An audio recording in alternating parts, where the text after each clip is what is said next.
Neuf souvent, lorsque Charles était sorti, elle allait prendre dans l'armoire, entre les plis du linge où elle l'avait laissé, le porte-cigare en soie verte.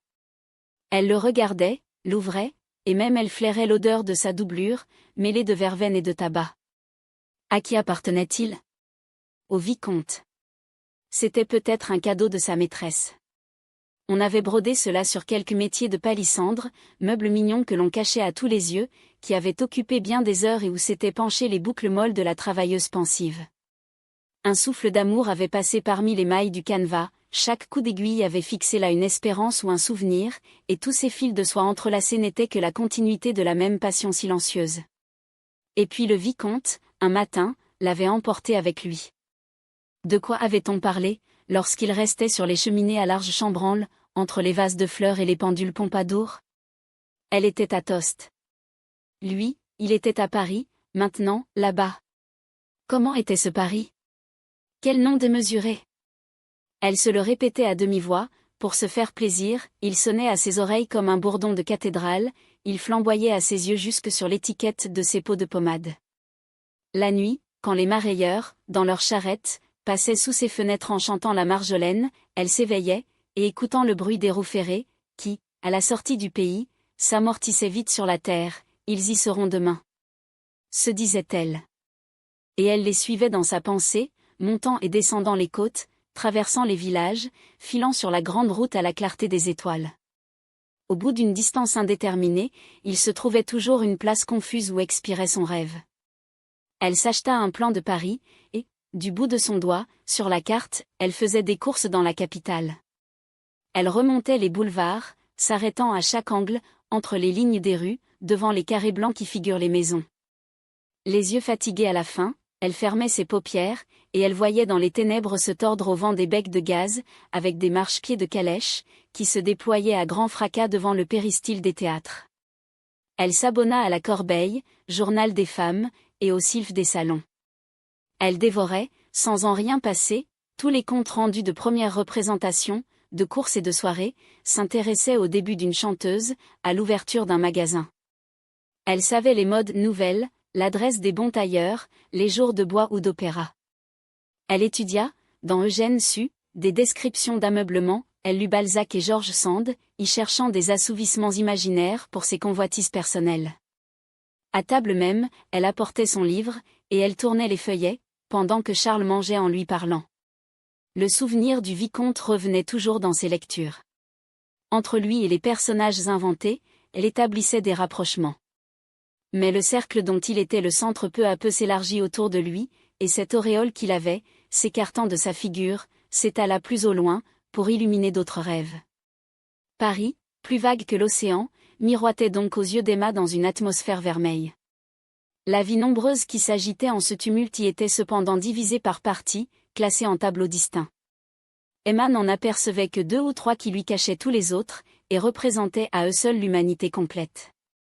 Le monde des ambassadeurs marchait sur des parquets luisants, dans des salons lambrissés de miroirs, autour de tables ovales couvertes d'un tapis de velours à crépines d'or. Il y avait là des robes à queue, de grands mystères, des angoisses dissimulées sous des sourires. Venait ensuite la société des duchesses, on y était pâle, on se levait à 4 heures, les femmes, pauvres anges, portaient du point d'Angleterre au bas de leurs jupons, et les hommes, capacités méconnues sous des dehors futiles, crevaient leurs chevaux par partie de plaisir, allaient passer à bas de la saison d'été, et, vers la quarantaine enfin, épousaient des héritières. Dans les cabinets de restaurants où l'on soupe après minuit riait, à la clarté des bougies, la foule bigarrée des gens de lettres et des actrices. Ils étaient, ceux-là, prodigues comme des rois, pleins d'ambition idéale et de délire fantastique.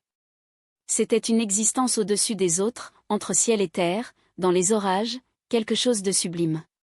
Quant au reste du monde, il était perdu, sans place précise, et comme n'existant pas. Plus les choses, d'ailleurs, étaient voisines, plus sa pensée s'en détournait. Tout ce qui l'entourait immédiatement, campagne ennuyeuse, petits bourgeois imbéciles, médiocrité de l'existence, lui semblait une exception dans le monde, un hasard particulier où elle se trouvait prise, tandis qu'au-delà s'étendait à perte de vue l'immense pays des félicités et des passions. Elle confondait, dans son désir, les sensualités du luxe avec les joies du cœur, l'élégance des habitudes et les délicatesses du sentiment. Ne fallait-il pas à l'amour, comme aux plantes indiennes, des terrains préparés, une température particulière? Les soupirs au clair de lune, les longues étreintes, les larmes qui coulent sur les mains qu'on abandonne, toutes les fièvres de la chair et les langueurs de la tendresse ne se séparaient donc pas du balcon des grands châteaux qui sont pleins de loisirs, d'un boudoir à store de soie avec un tapis bien épais, des jardinières remplies, un lit monté sur une estrade, ni du scintillement des pierres précieuses et des aiguillettes de la livrée. Le garçon de la poste, qui, chaque matin, venait panser la jument, traversait le corridor avec ses gros sabots, sa blouse avait des trous, ses pieds étaient nus dans des chaussons. C'était là le groom en culotte courte dont il fallait se contenter. Quand son ouvrage était fini, il ne revenait plus de la journée, car Charles, en rentrant, mettait lui-même son cheval à l'écurie, retirait la selle et passait le licou, pendant que la bonne apportait une botte de paille et la jetait, comme elle le pouvait, dans la mangeoire. Pour remplacer Nastasie, qui enfin partit de Tostes, en versant des ruisseaux de larmes, Emma prit à son service une jeune fille de 14 ans, orpheline et de physionomie douce. Elle lui interdit les bonnets de coton, lui apprit qu'il fallait vous parler à la troisième personne, apporter un verre d'eau dans une assiette, frapper aux portes avant d'entrer, et à repasser, à empeser, à l'habiller, voulut en faire sa femme de chambre. La nouvelle bonne obéissait sans murmure pour n'être point renvoyée, et, comme madame, d'habitude, laissait la clé au buffet, félicitée, chaque soir prenait une petite provision de sucre qu'elle mangeait toute seule, dans son lit, après avoir fait sa prière. L'après-midi, quelquefois, elle allait causer en face avec les postillons. Madame se tenait en haut, dans son appartement. Elle portait une robe de chambre toute ouverte, qui laissait voir, entre les revers à châle du corsage, une chemisette plissée avec 3 boutons d'or. Sa ceinture était une cordelière à gros glands, et ses petites pantoufles de couleur grenat avaient une touffe de ruban large, qui s'étalait sur le coude-pied. Elle s'était acheté un buvard, une papeterie, un porte-plume et des enveloppes, quoiqu'elle n'eût personne à qui écrire, elle époussetait son étagère, se regardait dans la glace, prenait un livre, puis, rêvant entre les lignes, le laissait tomber sur ses genoux. Elle avait envie de faire des voyages ou de retourner vivre à son couvent. Elle souhaitait à la fois mourir et habiter Paris. Charles, à la neige à la pluie, chevauchait par les chemins de traverse. Il mangeait des omelettes sur la table des fermes, entrait son bras dans des lits humides, recevait au visage le jet tiède des saignées, écoutait des râles, examinait des cuvettes, retroussait bien du linge sale, mais il trouvait, tous les soirs, un feu flambant, la table servie, des meubles souples, et une femme en toilette fine, charmante et sentant frais, à ne savoir même d'où venait cette odeur, ou si ce n'était pas sa peau qui parfumait sa chemise. Elle le charmait par quantité de délicatesse, c'était tantôt une manière nouvelle de façonner pour les bougies des bobèches de papier, un volant qu'elle changeait à sa robe, ou le nom extraordinaire d'un mets bien simple, et que la bonne avait manqué, mais que Charles, jusqu'au bout, avalait avec plaisir. Elle vit à Rouen des dames qui portaient à leur montre un paquet de breloques, elle acheta des breloques. Elle voulut sur sa cheminée 2 grands vases de verre bleu, et, quelque temps après, un nécessaire d'ivoire, avec un dé de vermeil. Moins Charles comprenait ses élégances, plus il en subissait la séduction.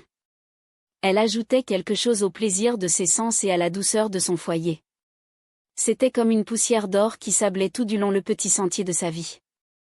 Il se portait bien, il avait bonne mine, sa réputation était établie tout à fait. Les campagnards le chérissaient parce qu'il n'était pas fier. Il caressait les enfants, n'entrait jamais au cabaret, et, d'ailleurs, inspirait de la confiance par sa moralité. Il réussissait particulièrement dans les catarrhes et maladies de poitrine. Craignant beaucoup de tuer son monde, Charles, en effet, n'ordonnait guère que des potions calmantes, de temps à autre de l'émétique, un bain de pied ou des sangsues. Ce n'est pas que la chirurgie lui fit peur, il vous saignait les gens largement, comme des chevaux, et il avait pour l'extraction des dents une poigne d'enfer. Enfin, pour se tenir au courant, il prit un abonnement à la Ruche médicale, journal nouveau dont il avait reçu le prospectus.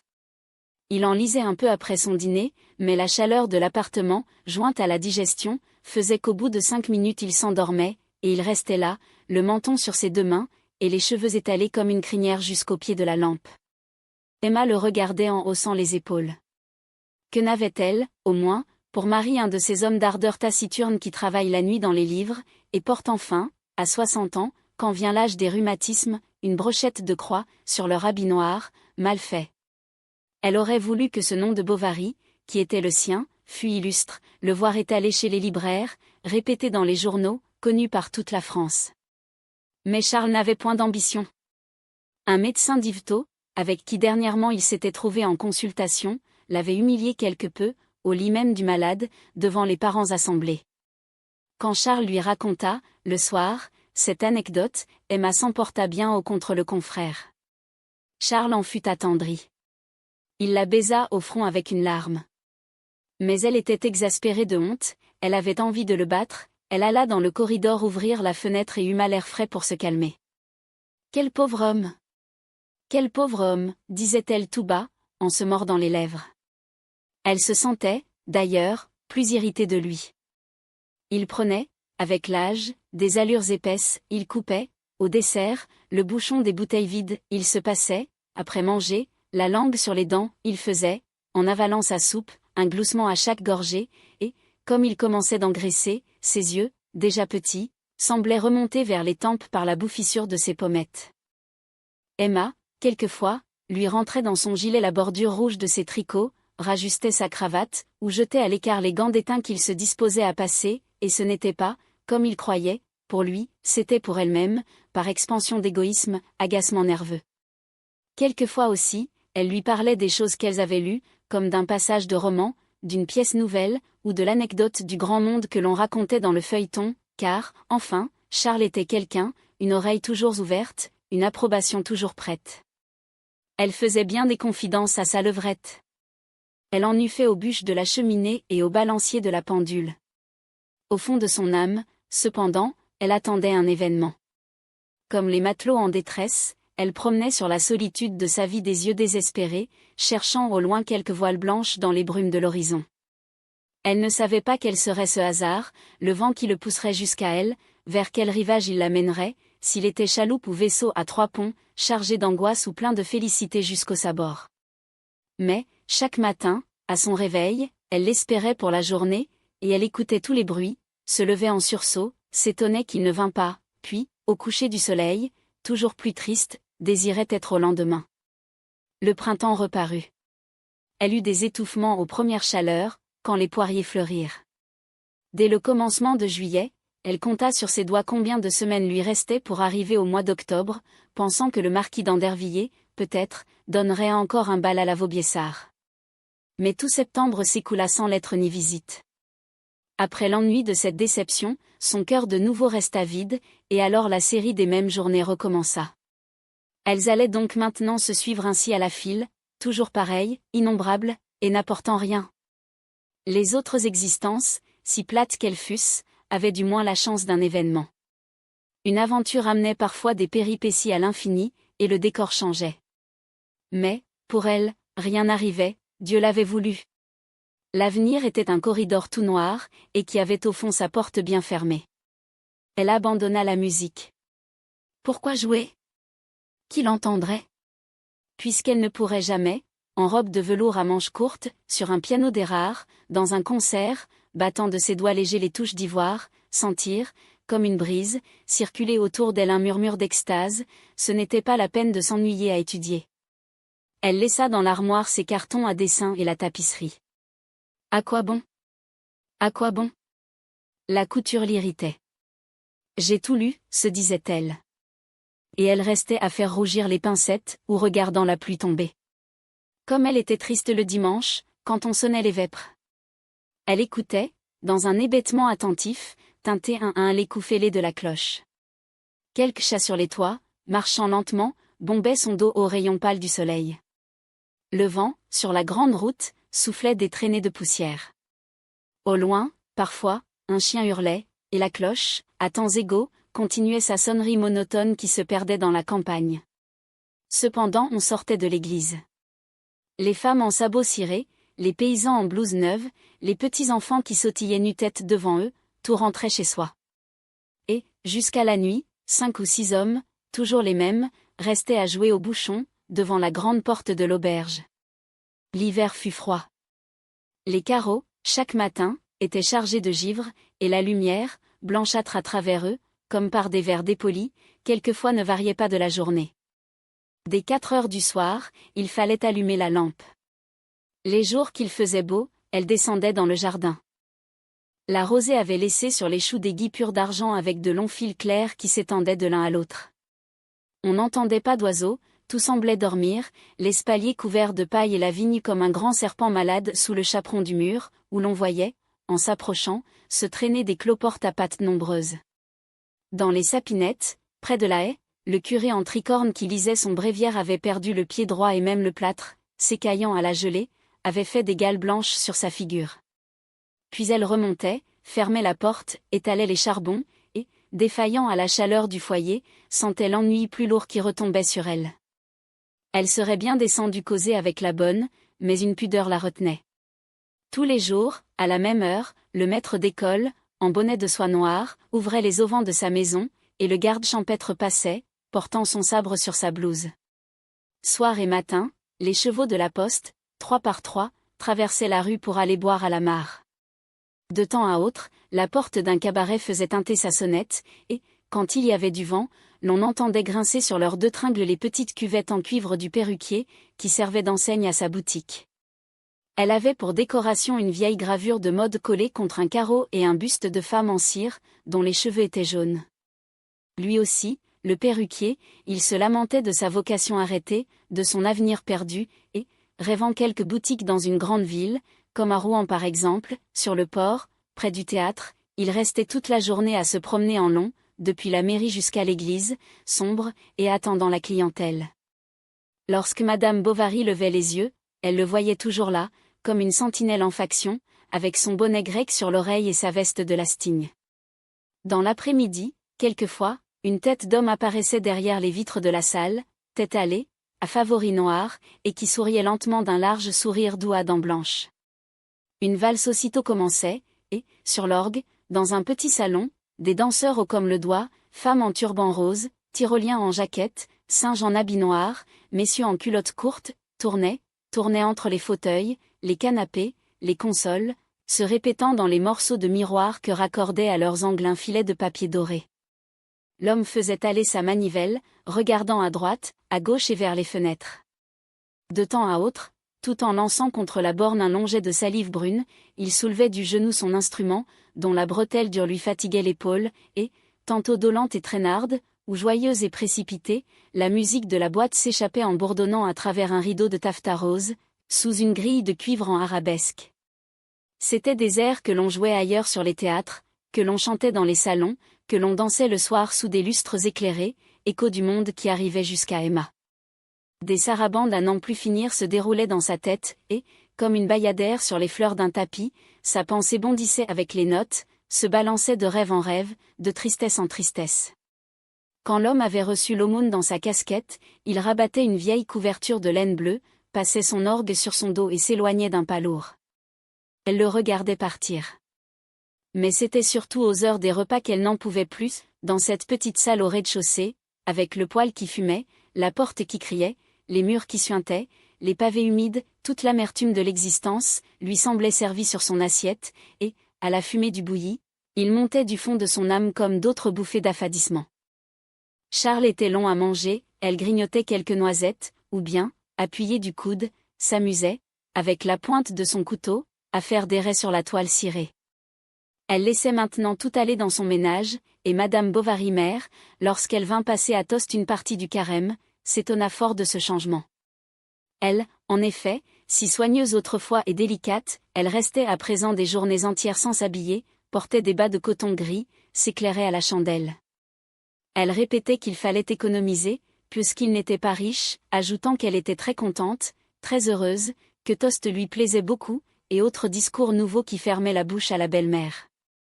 Du reste, Emma ne semblait plus disposée à suivre ses conseils, une fois même, Madame Bovary s'étant avisée de prétendre que les maîtres devaient surveiller la religion de leurs domestiques, elle lui avait répondu d'un œil si colère et avec un sourire tellement froid, que la bonne femme ne s'y frotta plus. Emma devenait difficile, capricieuse. Elle se commandait des plats pour elle, n'y touchait point, un jour ne buvait que du lait pur, et, le lendemain, des tasses de thé à la douzaine. Souvent elle s'obstinait à ne pas sortir, puis elle suffoquait, ouvrait les fenêtres, s'habillait en robe légère.